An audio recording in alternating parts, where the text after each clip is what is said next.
On vous souhaite la bienvenue à ericlatour.com. Dans quelques instants, on reçoit les deux fondatrices du site web et blog Talon Passion, Julie Pincelot et Nancy Duchesne. Tout ce qui passionne les femmes en général, mais c'est un site à saveur locale et régionale. Elles vont nous en parler dans quelques instants. Mais d'abord, parlons d'élections fédérales. La semaine dernière, on recevait le candidat du NPD dans Saint-Jean. Cette semaine, c'est au tour du Parti libéral du Canada et son candidat, Jean Rioux.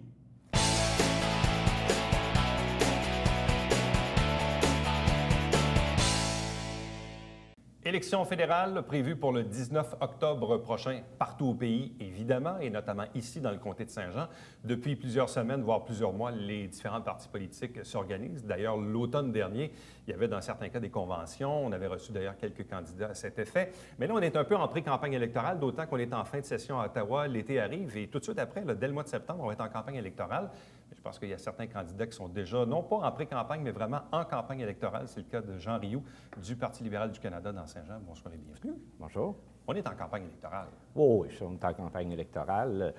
Dès le lendemain de la convention qu'on a eue au mois d'octobre, la campagne électorale pour nous était commencée. Donc, je suis à plein temps sur le terrain à rencontrer les gens.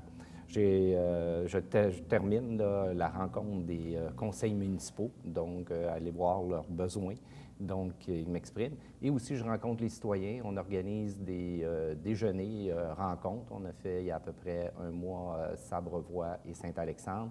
En fin de semaine, on rencontre les citoyens de Saint-Grégoire et Sainte-Brigitte au verger Denis Charbonneau. Et au début juin, on rencontre les citoyens de l'Acadie, et ainsi de suite, là, et planifier rencontre avec les citoyens pour bâtir une plateforme locale. Est-ce que les gens sont disposés à entendre parler d'élections? La semaine dernière, on recevait votre adversaire, Anne Marotte du NPD, qui commençait son porte-à-porte. Il disait, bien, quand on frappe aux portes, les gens disent « Ah oui, les élections fédérales, ouais, c'est vrai, ça s'en vient. » Est-ce que vous sentez un appétit de la part des électeurs où vous devez vous-même un peu là, les stimuler face à l'élection qui s'en vient quand même de façon assez imminente, là? Non, je trouve qu'on a une très bonne réception parce que vous faites la réflexion. Ça fait quand même depuis le mois d'octobre que je suis sur le terrain. Et très bonne réception. Surtout quand on explique aux gens, écoutez, là, ça fait 22 ans que le comté de Saint-Jean n'a pas été au pouvoir. Et ça, les gens là, sont réceptifs. Le premier qui l'a exprimé, ça a été Lucien Bouchard l'année dernière en disant, normalement, on aurait dû être là 4 ans. Et quand on n'est pas à la table des décideurs, bien, on perd des choses. Et je pense que le comté de Saint-Jean, effectivement, on a été laissé pour comble et on le voit dans plusieurs dossiers que j'entends parler des gens. On pense au Collège militaire. On a déjà proposé 3 axes de développement, le Parti libéral, et ça, on les propose, mais on veut le faire avec les gens du Collège. On sait déjà que la Défense nationale souhaite avoir le bac en sciences sociales. On propose aussi une idée qui avait émergé du Cégep, qui est le collège privé. Et on sait aussi, par l'étude qui a été faite par Gilles Perrault pour la Défense nationale, qu'il y aurait probablement une place pour donner des cours de spécialisation des nouvelles technologies à l'ensemble des militaires et aussi du privé. Donc ça, c'est un dossier qui est important. On voit sur les gens nous parlent des postes. Ça, c'est important. Et la proposition de M. Trudeau d'avoir un moratoire est très bien reçue. On entend parler énormément de ce sujet. Souvent, on a l'impression que la politique fédérale est un peu loin de nous. Ça, vous connaissez un peu le principe de la politique de proximité, vous en avez fait vous-même. Quand on regarde la politique municipale, hein, c'est des choses qui touchent les gens là, en proximité. Même au provincial, il y a tellement de dossiers qui touchent la santé, le ministère des Transports, que quand on parle du fédéral, les gens se disent, un député fédéral, qu'est-ce que ça fait pour un comté? Est-ce que c'est pas davantage quelqu'un qu'on va élire sous une bannière pour gérer les trucs au niveau national? Mais qu'est-ce qu'un député fédéral peut faire changer des trucs dans son comté? Bon, jusqu'ici, ce qu'on entend dire, il s'occupe de renouveler les passeports. Mais c'est plus que ça. C'est parce que je pense que le rôle du député fédéral n'a pas été actif dans les 22 dernières années. Il y a 10 institutions fédérales sur le territoire. On parlait tout à l'heure des postes. C'est un problème. Oui. Les gens n'acceptent pas qu'on abolisse le système des postes. Il y a un besoin réel pour une bonne partie de la population qui n'utilise pas Internet. Ça, c'en est un dossier qui est important, qui touche il y avait d'ailleurs un bureau de poste à l'Acadie qui a créé problème. On le sait, à l'Acadie, les gens avaient un comptoir postal qu'ils n'ont plus. Exact. Ça a été un enjeu, malheureusement. Bon, c'est jamais Bon, revenu. Mais une fois qu'on parle du collège militaire, qu'on parle de la base ou de la garnison, qu'on Pont parle... Champlain, gratuité, ça, c'en est un dossier qui intéresse les gens. Il y a tout le développement, il y a le phénomène des inondations. La commission mixte, c'est un sujet qui est important.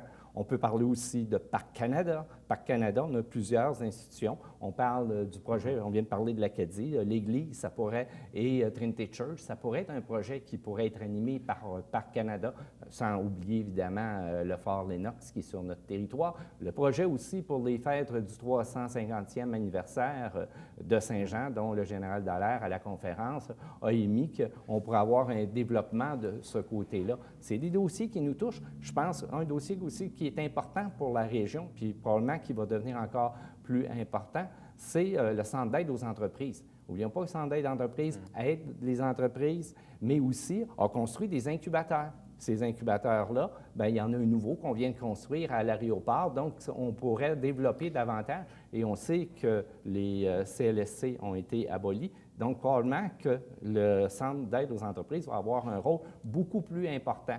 Au niveau de l'agriculture, dans la région, on a le centre de recherche et les agriculteurs en ont besoin. Si on veut rester compétitif à l'ensemble mondial, bien, on a besoin de ces centres de recherche-là. On voit la présence, puis on pourrait parler aussi de la GRC, des douanes qui sont sur le territoire. Donc, il y a beaucoup d'institutions. Là, je suis en train de faire une évaluation pour voir combien d'employés, finalement, travaillent pour la fonction publique fédérale. Je pense qu'on resterait surpris. On est un comté qui a beaucoup d'institutions. Et juste en comptant le collège et la base militaire, je pense qu'on... Bon, vous avez fait référence au pont Champlain, qui est grandement utilisé par les gens d'ici, notamment le 33 des gens qui travaillent matin et soir à Montréal, qui vont soit en voiture ou avec le transport en commun. Donc, c'est clair que le futur pont Champlain a une incidence majeure sur la communauté. Est-ce que le Parti libéral du Canada s'est commis à l'égard du fameux payage que veut imposer le Parti conservateur? Oui, il y a eu un engagement qui a été fait avec les études qu'on a présentement. La gratuité va être maintenue. M. Trudeau s'est engagé à maintenir la gratuité. Donc, si le Parti libéral du Canada prend le pouvoir, il n'y aura pas de payage sur le futur pont Champlain. Exact. Donc, ça, c'est réglé finalement. C'est réglé. C'est réglé autant que le moratoire pour les postes. Donc, on va réétudier le système. Les gens ne s'attendent pas à avoir le même système postal, mais on pourrait garder la livraison lundi, vendredi, quelque chose, une adaptation. Donc, il est sûr qu'on va arrêter le démantèlement du système postal qu'on vit présentement avec les conservateurs. Bon. Qu'est-ce que les gens vous disent à l'égard de votre chef? Certains ont des réserves, ont des doutes sur son jeune âge, sur son inexpérience, le fait qu'il n'a jamais été ministre, jamais dirigé vraiment un ministère. Je ne sais pas si vous le côtoyez fréquemment ou quoi que ce soit, mais quel est un peu votre feeling à l'égard de votre chef actuellement? Bon, notre chef, je pense qu'il a toute une expérience. Il a réussi à se faire élire dans les années difficiles dans son comté. Il a réussi à gagner la course à la chefferie. C'est sûr. Donc, je pense que ça prend un leadership. Et je pense que la politique qui vient d'émettre au niveau de la classe moyenne, je pense que ça représente réellement combien j'entends de gens dire « ça n'a pas de bon sens les impôts qu'on paye la classe moyenne ». Et hier, il y a eu l'annonce qui a été faite par M. Trudeau, donc une diminution de 23 à 20,5 du taux d'imposition pour les gens entre 45 000 et 90 000. On va les récupérer chez les 200 000 et plus. Exactement. Ça fait partie des valeurs du Parti libéral, l'équité sociale. Donc, je pense que ça en est un exemple. Aussi aider la classe moyenne. Toutes les mesures qui touchent les enfants, d'en faire un seul et unique programme qui s'appellerait l'allocation canadienne aux enfants. Et ça va aider la classe moyenne. Si on prend une famille qui gagne 45 000, elle verrait les prestations passer, l'ensemble des prestations sous la même, de 5 900 à 9 850 $. Et quelqu'un qui gagne 90 000, de 3 300 à 5 875 $. D'où proviendrait cet argent-là? Fractionnement du revenu que M. Harper a annoncé, c'est-à-dire qu'on permettrait à 15 de la population de faire le fractionnement et d'aller chercher 2 milliards. Le CELI, la même chose, c'est un autre milliard. Qui a le moyen de se mettre 10 000 $? Donc, il y a peu de gens qui sont capables de faire ça. Donc, c'est des mesures pour aider la classe moyenne. Ça, c'est des engagements fermes qui ont été pris par M. Trudeau. Je pense que là, il démontre du leadership avec un programme comme ça, d'aller cibler les gens qui ont besoin. Est-ce que les électeurs ne seraient pas tentés, parce que ça va être le discours, on le sait, du Parti conservateur, de dire, écoutez, on est en guerre contre l'islam radical, ça nous prend un premier ministre, un gouvernement qui est très fort, qui est très axé sur la sécurité, sur la défense nationale, et que, évidemment, ce débat-là pourrait désavantager un Justin Trudeau ou même un Tom Mulcair, là. Bien, moi, là-dessus, c'est pas ce que j'entends dans la population. Les gens, l'État belliqueux qu'a constitué M.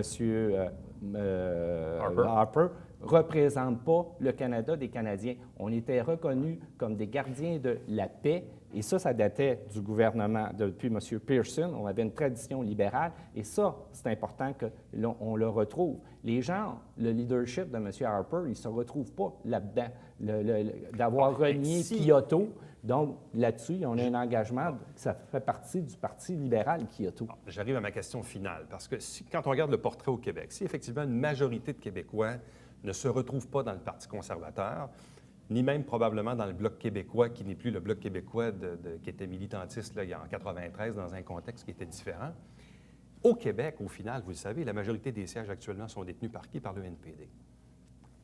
Les gens, ils vont se poser la question... C'est quoi la différence entre le NPD et le Parti libéral? C'est quoi la différence entre Justin Trudeau et Tom Mulcair?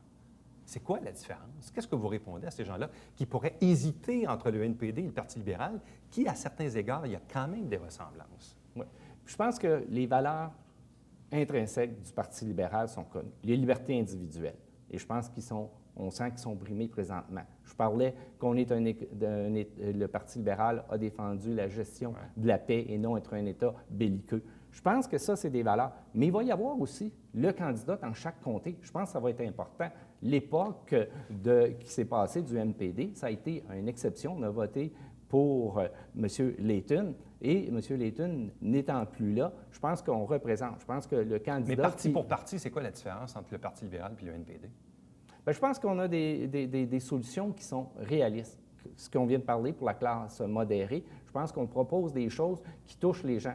Quand on parle de moratoire pour le service postal, quand on parle de la gratuité du pont Champlain, des choses qu'on propose, c'est des choses qui touchent la vie des gens tous les jours. Donc, tout à l'heure, vous disiez au municipal, on est plus près des gens, mais si on regarde présentement les enjeux, il y a des choses qui touchent directement les gens qui se sentent interpellés par le programme qu'on propose présentement. En quelques secondes, qu'est-ce qu'il vous reste à faire d'ici le début de la campagne officielle là, qui va se faire au mois de septembre? Rencontrer le plus de gens possible. Ça va être ça qui va être l'objectif et de finaliser la plateforme si les élections semblent bien s'annoncer pour le 19 octobre. Le contraire serait étonnant. Le contraire, la porte qui était ouverte était cette semaine, nous, qu'on se faisait dire. Moi, je n'y ai jamais cru, très honnêtement. Nous aussi, mais il fallait être prêt en conséquence. Donc, je vais essayer de rencontrer le plus de gens possible. M. Rioux, merci. Et bonne campagne électorale. Merci beaucoup. Restez avec nous, puisqu'au retour, on vous parle de deux jeunes filles qui viennent de lancer un nouveau blog pour les femmes.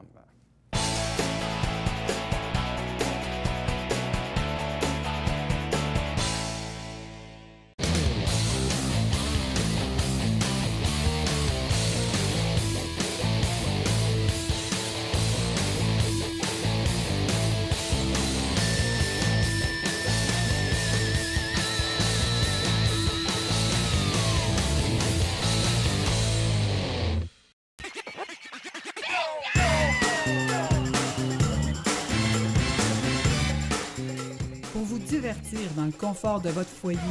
Télébingo, TVHR, tous les dimanches matins, 9h30, avec votre meneur de jeu, Alain Rameau.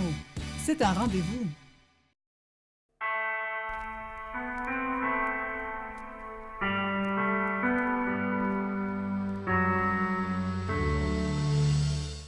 Coulisses Bêta, version 3.0, jeudi, 19h.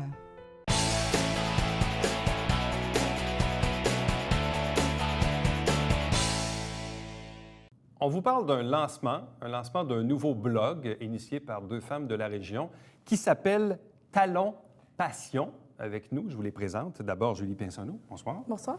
De même que Nancy Duchesne, bonsoir. Et bienvenue. Merci. Merci. Qu'est-ce que c'est Talons Passion? En fait, Talons Passion, c'est un beau mélange d'ateliers et de blogs. Une fois par mois, on va rassembler des femmes ensemble, puis on va parler de plein de sujets différents. C'est vraiment des spécialistes qui vont venir nous rencontrer. D'ailleurs, on a eu notre premier atelier la semaine dernière et on a eu 40 femmes qui se sont présentées, puis c'était notre première fois.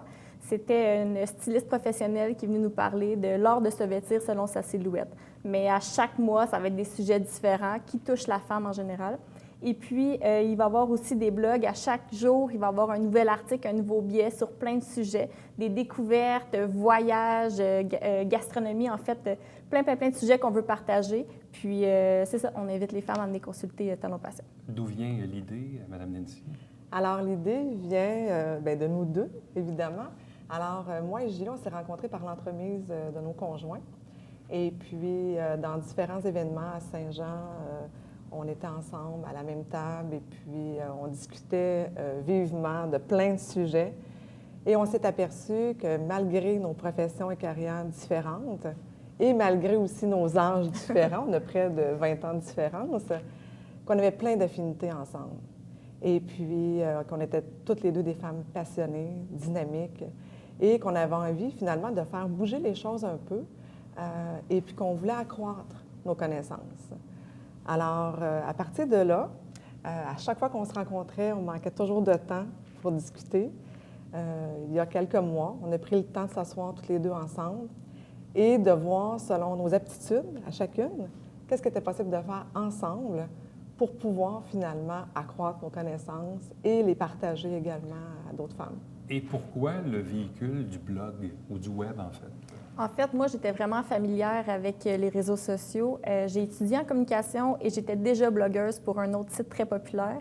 J'avais envie aussi d'avoir mon propre blog, ma propre plateforme, puis de pouvoir écrire sur les sujets que moi, ça me tentait et pas tout le temps avoir quelqu'un qui approuve ou pas mes contenus. Donc, c'est pour ça qu'on a lancé le blog Talons Passion. Et pourquoi vous avez appelé ça Talons Passion? Alors, talon représente très bien la femme. Malgré que les sujets qu'on touche, on pourrait porter autant des bottines de travail, si on peut dire, ou autres souliers, mais on a voulu vraiment cibler la femme. Donc, le talon était très représentatif. Et passion, mais tout simplement parce que ça regroupe plein de sujets passionnants et que ça nous représente bien toutes les deux, la passion. D'ailleurs, je fais une petite parenthèse parce que tout juste avant qu'on démarre l'entrevue, au moment où on installait les micros et tout ça, je vous ai regardé rentrer. Puis là, j'ai regardé si vous aviez des talons. Évidemment. Évidemment, vous avez des talons. Est-ce que ça arrive que vous n'avez pas de talons? Bien sûr. Moi, je suis une passionnée de moto, donc je change assez régulièrement mes talons pour mes bottines de moto. Et j'aime bien aussi le confort d'un bon petit running dans le jour, dans la semaine. Alors oui, il arrive régulièrement que j'ai pas de talons. Ça, Julie? C'est la même chose pour moi. En fait, je suis quand même un enfant de... Je viens d'une famille d'agriculteurs, puis j'ai un kiosque ici à la place du marché, donc je suis pas en talons hauts pour vendre mes légumes, non. Non. Fait que c'est juste le jour, la semaine, là. Les soirs Puis les aussi, soirées on a des belles aussi, là. sorties. C'est quoi les sujets qui touchent les femmes d'aujourd'hui? Parce que on regarde ça, bien, dans le domaine des magazines, il y a 1001 magazines avec 1001 sujets. Puis au niveau du web, probablement aussi qu'il y a des produits similaires qui peuvent exister. Oui. Qu'est-ce que vous avez le goût de communiquer? Qu'est-ce qui intéresse la femme d'aujourd'hui? Celle qui est soit dans la jeune vingtaine, trentaine, quarantaine ou cinquantaine, ou même plus vieux que ça. Qu'est-ce qui intéresse la femme aujourd'hui? Bien, en fait, je pense que c'est ça qui est intéressant qu'on ait deux âges différents parce que moi, mes sujets, c'est pas nécessairement qu'est-ce qui va toucher Nancy et vice-versa. Il y en a, oui, mais il y en a d'autres que non. Et puis, sur les réseaux sociaux, maintenant, il y a plein de sujets. Il y en a des plus légers, il y en a des plus sérieux. Nous, on écrit sans prétention. On va juste partager nos découvertes, nos coups de cœur. On est vraiment, je pense, à l'affût des nouveautés. Puis on veut vraiment... Nous, on s'est vraiment concentré Montérégie. Hein. Il va y avoir des sujets, des fois, qui vont toucher un petit peu plus loin que la Montérégie, Montréal, mais on veut vraiment se centrer ici. Ouais. Donc, on veut vraiment faire découvrir des gens du coin, des petites entreprises comme des grandes. On veut vraiment cibler la Montérégie. Comment on arrive justement à garder ce sentiment local? Parce que dès qu'on tombe dans la toile, dans la sphère du web, le blog peut très bien être consulté en Abitibi, en France, en Afrique ou peu importe. Donc, comment on arrive à... On a eu des gens blague d'Afrique. là-dessus? On a eu des gens d'Afrique. On ne sait pas. Le web, c'est Ils ça. vous ont écrit, quoi? Des gens du Zimbabwe qui s'étaient OK. inscrits à notre atelier du 26 avril dernier. OK. Alors là, on a changé un peu notre plateforme pour délimiter, si on peut dire. On s'est rendu compte qu'effectivement, le web, c'est assez large. Très large. Donc, je reviens à la question, comment on réussit à ce moment-là à garder vraiment une touche locale et régionale? Bon, En proposant finalement le plus possible dans nos ateliers des professionnels de la région. Par exemple, notre prochain atelier du 26 mai, c'est Bigoudi Martini. C'est une jeune entreprise de Saint-Jean. Alors, on essaie le plus possible d'aller chercher ces gens-là. Quand c'est pas faisable, à ce moment-là, on va à l'extérieur. Et puis, à part ça, je ne sais pas si tu as d'autres choses à rajouter. bien, en Julie? fait, que ça soit lu à la grandeur du Québec, si on veut, ça nous fait plaisir, Ouais. mais dans nos choix d'articles ou dans nos choix de sujets qu'on va traiter, on va nous rester ici dans le coin. Puis aussi, il ne faut pas oublier qu'on a une section collaboration sur notre blog.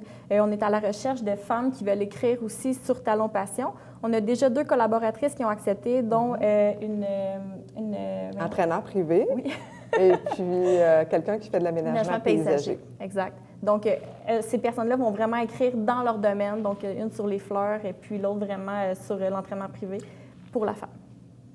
La femme, je reviens à la question de tantôt. Les femmes, ils s'intéressent à quoi? C'est le style vestimentaire, c'est la coiffure, c'est les bijoux, c'est le maquillage, c'est les recettes. Ça fait pas. On met des touches à tout. Je ne sais pas, c'est-tu kitsch ou si finalement, ça reste encore le pain et le beurre de ce qui intéresse les femmes? Bien, c'est sûr qu'on touche plusieurs sujets. Par exemple, j'ai écrit un article sur un changement de carrière que moi, j'ai vécu dans la quarantaine. Alors, je crois qu'il y a plusieurs femmes qui se sont Chez qui ça reconnues. arrive, ouais. Oui, c'est ça. Alors, ben, moi, je considère que de partager mon expérience, ça a peut-être aidé quelqu'un, ça a peut-être donné le petit coup de pied qui lui manquait ou quoi que ce soit. Alors, on a comme l'impression, des fois, d'apporter quelque chose aux autres. Donc, ça, c'est très satisfaisant. Julie, elle est très habile dans les trucs et astuces. Elle aime bien faire des soirées sur Très différents créative, thèmes. Emmanuel. Ouais. Donc, de donner une idée aux femmes, de recevoir tout en blanc, par exemple. Alors, je pense que pour eux, c'est un plus également. Alors, on touche énormément de sujets qui peuvent être plus profonds et plus superficiels, si on peut dire. Le site est en ligne depuis combien de temps? 3 semaines 3 semaines. environ, oui. Donc, évidemment, aujourd'hui, souvent, ce qu'on appelle le fameux terme, le référencement, passe beaucoup par Facebook. Dans certains cas, c'est 80 du trafic du site. Donc, ça passe par là. Donc, d'ailleurs, parce que j'avais reçu le message de Julie qui dit « J'aimerais ça que tu likes ma page. » Parce que c'est ça le truc aujourd'hui, ça passe par là. Là, d'ailleurs, j'ai vérifié ce matin, je pense que vous en avez quoi, 500 à peu près? 570. Bon, regarde, ça a monté de 70 Ouais, depuis que j'ai vérifié ce matin. Donc, le truc, c'est d'aller sur Facebook, d'aller dans le champ de recherche, cliquer « Talon Passion Ouais. et puis là, ça nous amène à la page. Oui. Là, évidemment, on clique « J'aime Et là, après ça, on va voir défiler donc, les différents statuts qui, eux, vont nous mener sur votre page. Oui. Donc, on est dans la stratégie du drive to web. Oui. Effectivement. On bien ça. clique j'aime et on partage à nos amis, c'est sûr. Et on C'est partage, tellement un évidemment, blog si ça nous intéressant. intéresse. On clique j'aime, on commente, Oui. on partage. Ça Ouais. crée de l'engagement. Ouais. Puis ça, Facebook aime bien ça. Parce qu'aujourd'hui, vous savez que Facebook fonctionne avec des algorithmes Ouais. qui fait en sorte que, vous savez, les gens se demandent des fois pourquoi Oui. on est sur Facebook, puis on dit, ben voyons donc, il me semble que c'est pas récent. C'est parce que Facebook vous a joué un tour. Il vous propose des contenus qui sont populaires, et ainsi de suite. Oui. Donc, c'est ça le principe de l'engagement. C'est pour ça que je fais une blague avec ça. Mais, donc, Facebook joue un rôle moteur. Là. Oui, c'est Complètement. notre principal outil pour propulser notre site Web. En fait, ça, puis il y a aussi le fait qu'on est déjà approché par des entreprises d'ici qui veulent qu'on parle d'eux, qu'on fasse la promotion de leur entreprise. Fait qu'eux aussi, à leur tour, partagent les articles. Donc, ça fait quand même une belle visibilité pour nous. Donc, pour vous deux, dans le fond, c'est quoi? C'est un peu la passion du partage, oui, mais de l'écriture, parce que ça demande du Ouais. temps, entretenir ça. Il faut Effectivement. créer, il faut composer, il faut trouver. Il y en a qui jouent aux cartes, il y en a qui font du karaté, il y en a qui font d'autres choses. Vous, dans le fond, votre passion, c'est un peu ça, là, c'est de s'occuper du site web, du blog. Oui, puis c'est quand même une fierté, là. C'est notre projet à nous, donc on est vraiment contente. On en parle tout le temps, là. Peu importe si vous nous croisez, c'est sûr qu'on vous en parle. Mais oui, j'avais la passion de l'écriture, mais j'avais aussi moi puis Nancy, on est les deux personnes que quand nos amis ne savent pas où aller, ils nous appellent. Tu connais-tu un resto telle place? Tu connais-tu une destination? Je vais aller en voyage. Qu'est-ce que tu me conseilles? On est du monde qui lit beaucoup, qui s'intéresse beaucoup, qui est au courant, puis qui on a envie d'en apprendre davantage. Fait que je pense qu'on était deux bonnes personnes, bonnes porte-parole pour le blog, puis c'est ça qu'on veut partager aussi. Talonpassion.ca, donc talon et passion au pluriel, donc avec des S pour talonpassion.ca, ou sinon, bien sûr, via Facebook pour être informé quotidiennement des nouveaux posts, des nouveaux statuts qui sont en ligne sur la page Facebook, bien sûr. Déjà, donc, à 500... 70. Et là, je pense que ça a monté. On est rendu à 573. Même ici, là, depuis qu'on en a parlé, là, on veut 5 000. ça a monté. C'est 5 000 l'objectif? Oui, 5 000. À court terme. OK, ça peut se monter vite, pareil. Oui. À vous deux, merci beaucoup. Félicitations. Puis bonne Merci. chance pour votre projet. Bien, merci à toi. Et reste avec nous au retour. On vous présente le Bavière quotidien.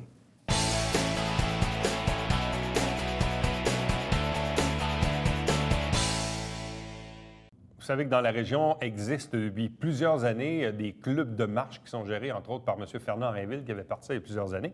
Donc, c'est disponible ici. Et pour trouver lequel qui vous convient, selon l'horaire aussi, vous faites www.aviforme.ca.